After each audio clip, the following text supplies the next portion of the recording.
nesta manhã, com Eduardo Campos. Olá, muito bom dia, seja bem-vindo. A madrugada começou com clima tenso e bate-boca na Câmara dos Deputados. A transmissão desta manhã é simultânea pela TV, rádios e também plataformas digitais. Hoje é quarta-feira, 6 de julho de 2022. Comece o dia sabendo.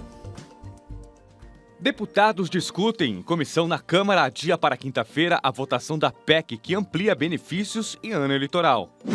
Congresso derruba vetos de Bolsonaro às leis Paulo Gustavo e Aldir Blanc e libera quase 7 bilhões de reais para o setor cultural. Líderes do Senado indicam que vão segurar a CPI do MEC para depois da eleição e oposição ameaça ir ao STF. Nova pesquisa divulgada agora mostra que Lula continua liderando a corrida ao Palácio do Planalto, mas diferença para Bolsonaro cai de 16 para 14 pontos. Boris Johnson define novos ministros da Saúde e das Finanças após demissões devido ao escândalo sexual no governo. Futebol brasileiro brilha nas Copas Sul-Americanas e 4 times se classificam para as quartas de final. Agora são 7h01, um pedido de vista coletivo adiou a votação da PEC dos benefícios na Comissão Especial da Câmara. Quem tem os detalhes agora ao vivo é o repórter Luiz Turati. Luiz. Olha, os deputados de oposição alegaram que não deu tempo de analisar o texto da PEC das bondades, já que ele foi anexado ao texto da PEC dos biocombustíveis, que era o objetivo inicial dessa comissão. A oposição fez diversos questionamentos regimentais em uma sessão que foi marcada por muito bate-boca, gritaria e socos na mesa. Em dado momento, inclusive, os deputados da oposição chegaram a desligar os microfones e até tentaram arrancar o texto das mãos do relator. Vamos acompanhar. Eu vou ler. Com o intuito de amenizar os problemas decorrentes. Com o intuito de amenizar os problemas decorrentes da alta dos preços de combustível.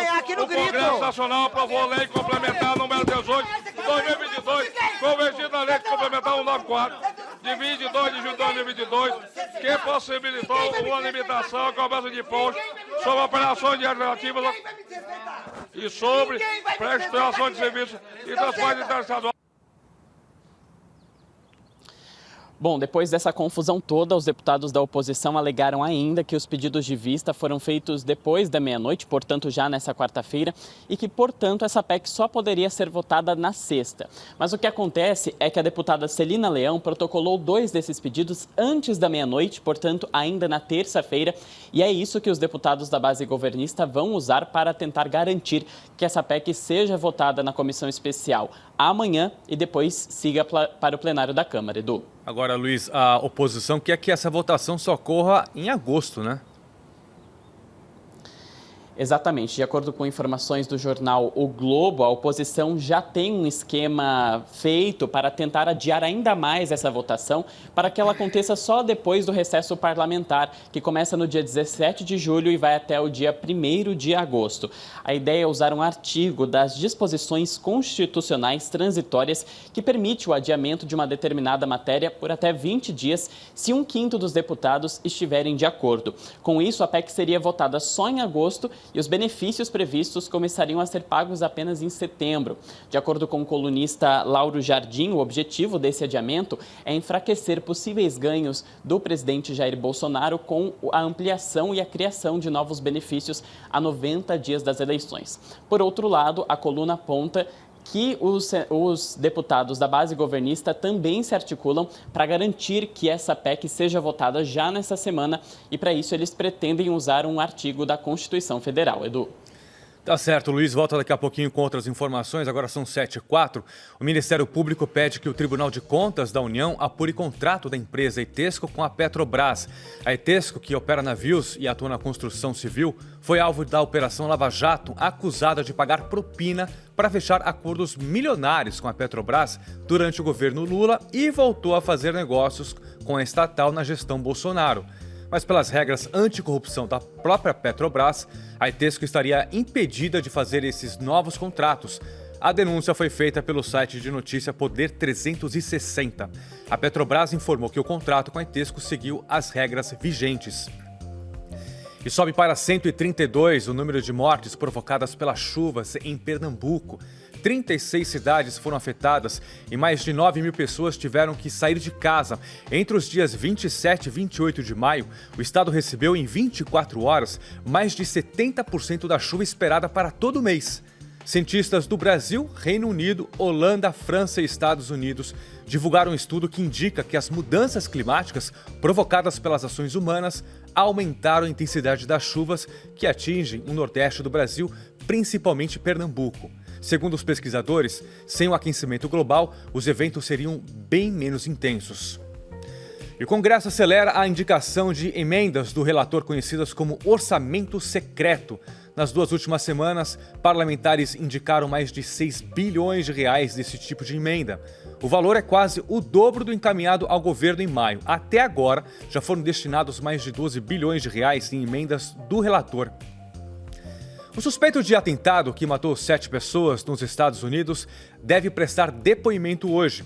O promotor deve pedir na primeira audiência de Robert Crimo III que ele permaneça preso sem direito à fiança. Crimo poderá ser condenado à prisão perpétua de acordo com as leis americanas pelas mortes ocorridas no feriado da Independência. Agora são 7h06. Nova presidente da Caixa Econômica Federal vai afastar 26 consultores estratégicos ligados diretamente ao antecessor Pedro Guimarães. Quem tem as informações para a gente ao vivo é a repórter Aline Porcina. Aline. Edu, a Daniela já tinha sinalizado que iria afastar algumas pessoas que estavam em cargos de confiança e pertenciam ali à antiga cúpula, né, do ex-presidente Pedro Guimarães. Mas até então nós não sabíamos quantas pessoas seriam.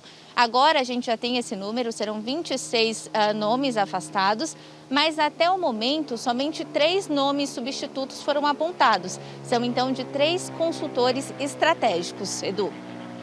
Tem informação também, Aline, que a Daniela pretende implementar uma nova política voltada para mulheres dentro e também fora do banco, né? Exato. Todas as falas dela até esse momento vão exatamente nesta linha.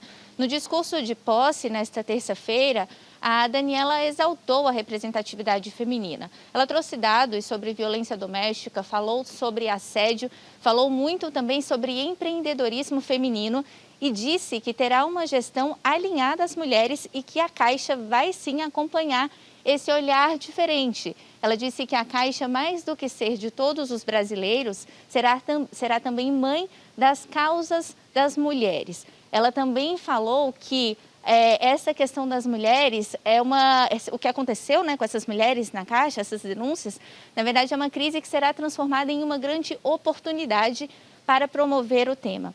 Ainda na posse, quando acabou o evento, ela foi questionada sobre o silêncio do presidente Bolsonaro em relação ao caso. Ela disse que o presidente agiu corretamente em preservar a imagem da Caixa e afastar os envolvidos e que agora o foco da instituição é garantir ali a segurança, preservar essas mulheres e também garantir que as investigações sigam de forma independente. Edu. Tá certo, Aline. Agora são 7h08 em São Paulo. As chuvas continuam causando problemas no Nordeste. Aqui em São Paulo o tempo continua seco e os termômetros registram agora 14 graus. Vamos saber como que fica a previsão do tempo para todo o Brasil com a Stephanie Toso. O tempo seco ainda continua sendo destaque na maior parte do Brasil. Bloqueio atmosférico impede a passagem de frentes frias em grande parte do Sudeste, Centro-Oeste, áreas do interior do Nordeste, até em estados do sul do Brasil, como Paraná e Santa Catarina. Nesta quarta-feira vai ser mais um dia ensolarado e sem chuva nas 4 capitais do Sudeste, em Cuiabá, Campo Grande e também na região do Distrito Federal. Mas ainda tem previsão de chuva nos extremos do país, em áreas do Norte e do Nordeste, ainda com grandes acumulados em grande parte da costa leste nordestina, pegando os estados de Alagoas, Sergipe e também a região de Salvador. No estado de São Paulo, mais um dia ensolarado, com predomínio de tempo firme e extremamente seco. Baixa umidade do ar no período da tarde, com índices inferiores até 20% em cidades como Campinas, também Ribeirão Preto e várias áreas do extremo oeste paulista. Não tem expectativa de chuva na região de São Bernardo do Campo e a máxima chega aos 26 graus. Máxima de 28 graus em Campinas e também em Santos e na região da capital paulista, a máxima chega aos 27 graus, mas várias cidades do norte do estado com máximas passando de 30 graus hoje. É com você, Edu. Agora são 7h10. A Comissão do Senado aprova desconto para produtores rurais que foram multados por crimes ambientais. As multas aplicadas pelo IBAMA poderão ter desconto de 10% se forem pagas à vista ou serem parceladas em até 5 anos. Entre as multas aplicadas pelo IBAMA estão as infrações por desmatamento. O texto foi aprovado pela Comissão de Assuntos Econômicos do Senado e segue agora para a Câmara. O preço da passagem aérea deve aumentar depois que a Petrobras anunciou mais um reajuste no combustível de avião. O aumento do querosene de aviação foi de 3,9% nas 15 refinarias produtoras, acumulando uma alta de mais de 70% só neste ano. O combustível é responsável por 1/3 dos custos das companhias aéreas. O presidente da Associação Brasileira das Empresas Aéreas, Eduardo Sanovic, já declarou que os preços saíram completamente de controle, mesmo com a queda nos impostos, e que isso vai parar no preço final da passagem. A Câmara Municipal de Recife rejeita pedido para conceder medalha de mérito à primeira-dama Michele Bolsonaro. A proposta de entregar a medalha do mérito José Mariano, a maior honraria da Câmara Municipal de Recife, foi da vereadora Michele Colins, do PP. A votação provocou protestos e confusão entre manifestantes que chegaram a tentar impedir o plenário. A medalha foi negada por 16 votos contra e 9 a favor.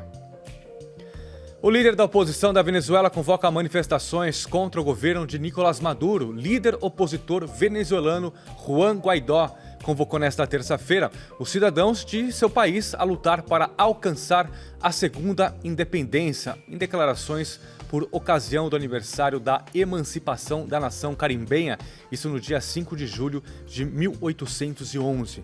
Pelo Twitter, Juan convocou os cidadãos a lutar por uma segunda independência do país.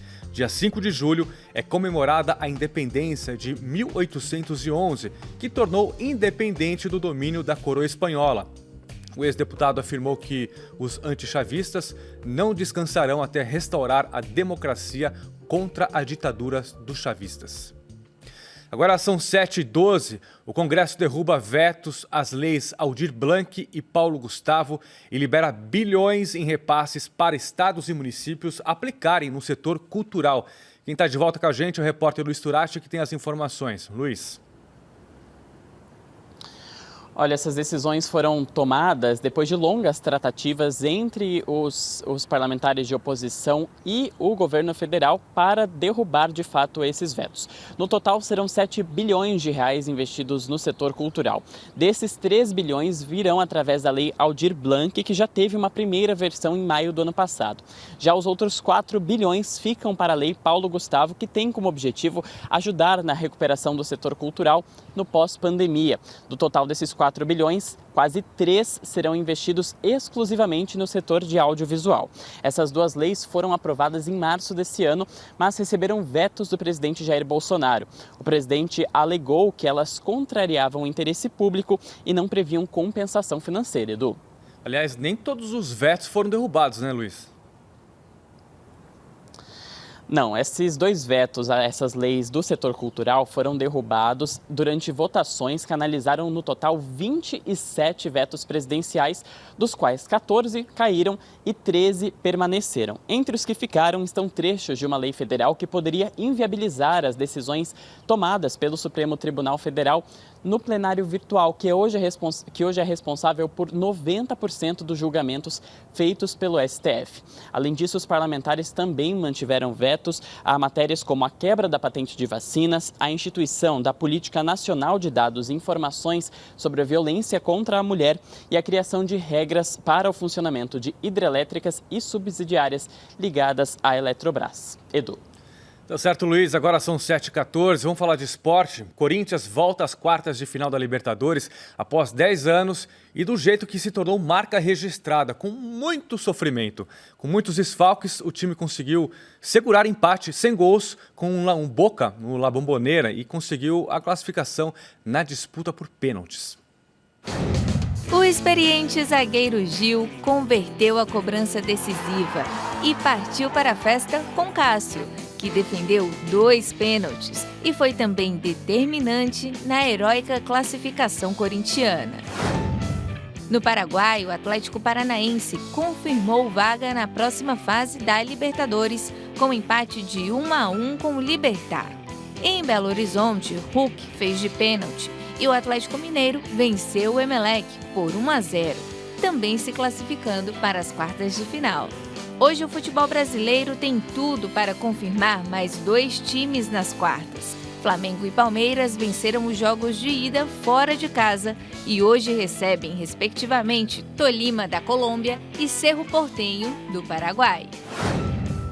Com goleada de 4-1 sobre o Colo-Colo do Chile, o Internacional avançou para as quartas de final da Copa Sul-Americana. Hoje, Ceará e Santos buscam classificação. A equipe cearense recebe o The Strongest da Bolívia e o Santos joga na Vila contra o Deportivo Táchira da Venezuela. Pela Liga Feminina de Basquete, o Santo André venceu o jogo desempate contra o Ituano por 72-65 e se classificou para as semifinais da LFB, que você vai acompanhar pela Rede Cultura. 7h16, a PEC das embaixadas deve ser votada hoje na Comissão de Constituição e Justiça do Senado.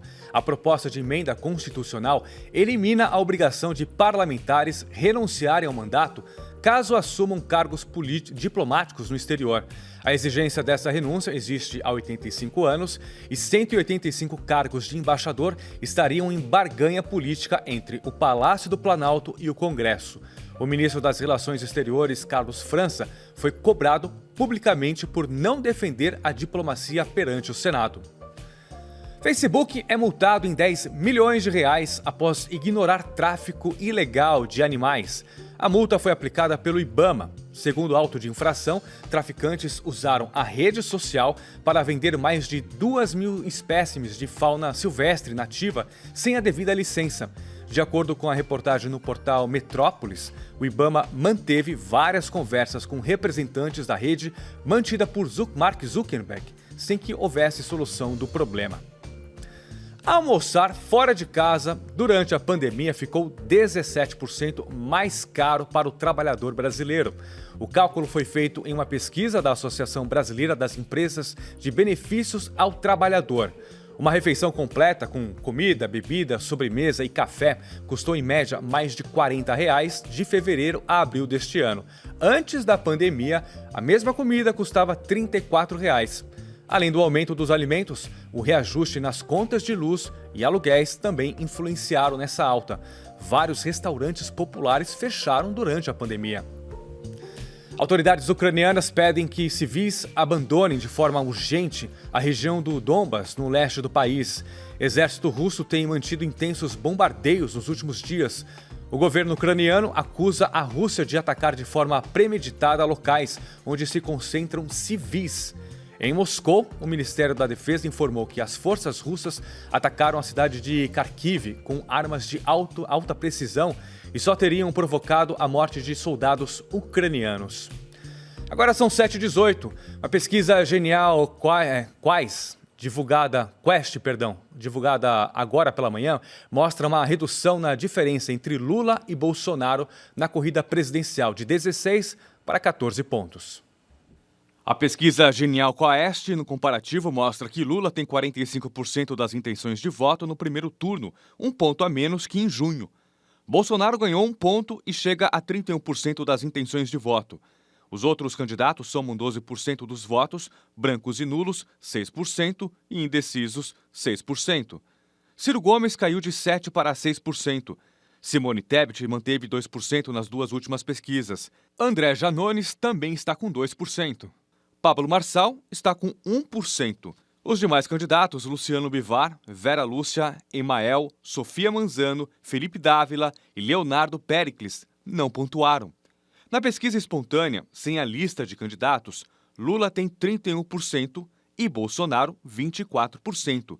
Ciro Gomes aparece com 1%, mas os indecisos ainda são 40% dos pesquisados. Votos brancos e nulos, 3%. Para o segundo turno, na pesquisa Genial Quaest, Lula venceria com 53% dos votos e Bolsonaro teria 34%. Em um segundo cenário entre Lula e Ciro Gomes, Lula marca 52% e Ciro 25%. Em um terceiro cenário, entre Lula e Simone Tebet, Lula venceria com 55% e Simone com 20%. A pesquisa também apurou como está a aprovação ao governo de Jair Bolsonaro. 26% dos entrevistados acham o governo positivo, 25% consideram o governo regular e 47% consideram a atuação do presidente ruim. 3% não souberam responder à pergunta. E também foi divulgado agora um novo resultado da pesquisa do Poder Data para a eleição presidencial. No primeiro turno, Lula lidera com 44%, Bolsonaro vem em segundo lugar com 36%. Ciro Gomes ocupa a terceira colocação com 5% da preferência do eleitor. Simone Tebet e André Janones têm 3%. Cada um. Os outros candidatos não pontuaram. No segundo turno, Lula teria 50% dos votos e Bolsonaro ficaria com 38%. A distância entre eles, no segundo turno, caiu 12 pontos percentuais. Agora são 7h21, confira agora a movimentação dos pré-candidatos à presidência.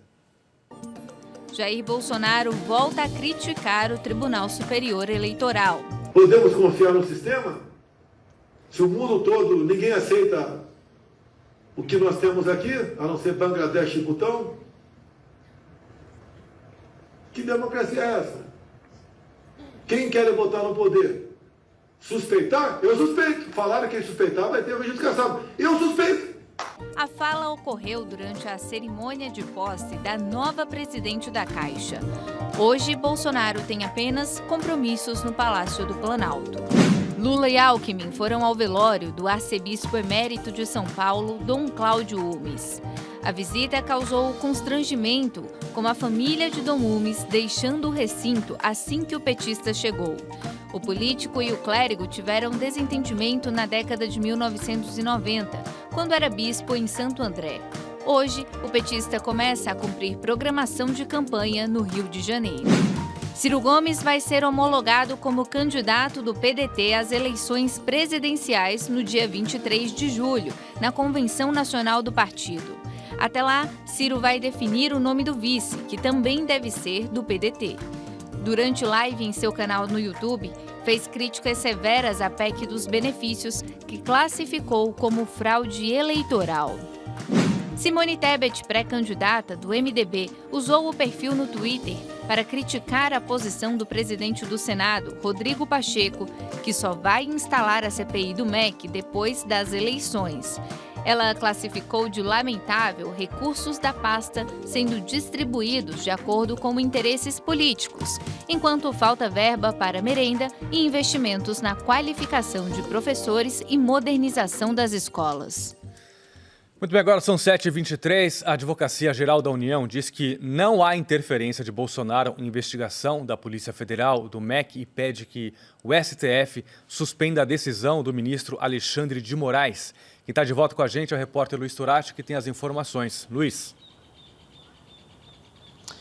Em um recurso enviado ao Supremo Tribunal Federal, a Advocacia Geral da União classificou como inexistentes as supostas interferências do presidente Jair Bolsonaro na investigação que acabou resultando na prisão do ex-ministro da Educação Milton Ribeiro e de mais 4 pessoas, lembrando que essa investigação é da Polícia Federal. Além disso, a AGU também pediu para que o Supremo suspenda a ordem do ministro Alexandre de Moraes, que pede para que a Procuradoria-Geral da República se manifeste sobre esse caso. A alegação é de que já existe um inquérito parecido no gabinete da ministra Carmen Lúcia, o que configuraria então uma duplicidade de investigações. Mas o que acontece é que o inquérito do ministro Alexandre de Moraes tem também foco em outra suposta interferência do presidente Jair Bolsonaro na Polícia Federal lá em 2020, logo depois da saída de Sérgio Moro do Ministério da Justiça. Já o inquérito da ministra Carmen Lúcia foca especificamente dessa investigação da PF no MEC. A Advocacia Geral da União solicitou então que esse pedido de suspensão seja julgado pelo colegiado do STF, Edu. Agora, Luiz, no Senado, como que está o andamento da CPI do MEC? O presidente da Casa, Rodrigo Pacheco, prometeu ler até amanhã o requerimento da abertura dessa CPI, mas já adiantou que ela vai ficar só para depois das eleições, a pedido da maioria dos líderes dos partidos no Senado. Ainda assim, o autor do requerimento, que é o senador Randolfo Rodrigues, da Rede do Amapá, ameaçou ir até o Supremo Tribunal Federal para garantir que essa CPI aconteça antes mesmo das eleições, mas o presidente Rodrigo Pacheco acredita que ela não vai ter espaço agora, já que o cenário que a gente está é diferente da CPI da Covid, por exemplo, que teve essa decisão do STF como determinante. Edu. Tá certo, Luiz. Agora são 7h25. Está preso o suspeito por ataque com drone em ato de Lula em Uberlândia, no interior de Minas Gerais. O agropecuarista Rodrigo Luiz Pereira teve a prisão preventiva decretada pelo Ministério Público Federal e é investigado por ter usado um drone para jogar um pesticida que tem odor de urina e fezes nos participantes que estavam no evento de pré-campanha de Lula e Alexandre Calil no último dia 15. De acordo com o MPF, o acusado já tem condenações por roubo e também estelionato. E o dólar chega ao maior valor desde janeiro e o Ibovespa cai. A moeda dos Estados Unidos fechou a terça-feira cotada a R$ 5,39, uma alta de 1,21% em relação ao dia anterior. A Bolsa Brasileira recuou 0,32%, com 98.295 pontos. No mercado asiático de ações, só a Bolsa Indiana fechou em alta de 1,13%. O principal índice da Ásia, o Nikkei, do Japão, registrou baixa de 1,15%. Em Xangai, na China, as ações recuaram 1,43%. O índice da também chinesa Hang Seng desvalorizou 1,22%. E a principal bolsa da Oceania, a australiana ASX 200, fechou em queda de 0,52%. O 5G começa a funcionar hoje no Brasil. Brasília será a primeira cidade que vai receber a nova tecnologia que oferece aí mais velocidade e recursos no uso de celulares. A Anatel informa que São Paulo, Belo Horizonte, Porto Alegre e João Pessoa vão ter o 5G em uma segunda etapa sem data definida. Até 29 de setembro, todas as capitais brasileiras devem prestar o serviço do 5G. Agora são 7h27, esta manhã em transmissão simultânea pela TV, rádios e também nas plataformas digitais. Vamos agora conferir os destaques dos veículos de comunicação. Folha de São Paulo. Líderes do Senado seguram CPI do MEC para depois da eleição. Estado de São Paulo. Com risco fiscal em alta, título do Tesouro já paga juro real de 6%. Do Rio de Janeiro, o Globo. Congresso indica 6 bilhões de reais do orçamento secreto em 2 semanas. Correio Brasiliense. Passageiros do descaso.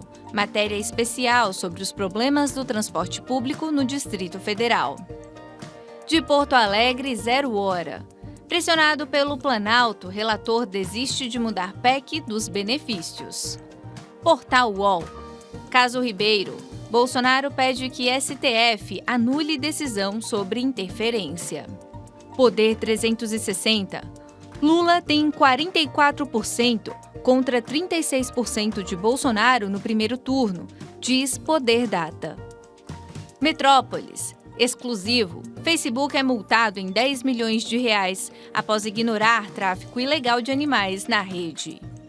Portal da Cultura. Governo cede e Congresso derruba vetos presidenciais às leis Aldir Blanc e Paulo Gustavo. E no Twitter, entre os assuntos mais comentados do momento, está o Corinthians, que depois de 10 anos volta a disputar as quartas de final da Copa Libertadores. Como você acompanhou aqui no Esta Manhã, após o Congresso derrubar vetos de Bolsonaro, as leis Paulo Gustavo e Aldir Blanc, que vão entrar em vigor, foi comemorada pelo setor, um dos mais afetados pela pandemia da Covid-19. Nas redes sociais, artistas promoveram na última semana um tuitaço com a hashtag Derruba Vetos da Cultura, que ficou entre os assuntos mais comentados na rede social. Uma pressão que veio com o resultado final. Só no ano de 2020, o setor cultural perdeu cerca de 1 milhão de postos de trabalho.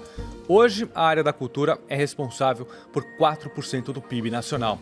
O que o setor comemora agora é o repasse de mais de 3 bilhões e 800 milhões de reais em recursos federais a estados e municípios para a recuperação do setor. 80% para editais e produções audiovisuais e outros 20% para projetos de incentivo a programas e projetos sociais que promovam o acesso à cultura nas periferias e também áreas rurais. O repasse dos recursos deve acontecer 90 dias após a publicação da lei. Agora são 7h30 da manhã, esta manhã fica por aqui. Bom dia para você.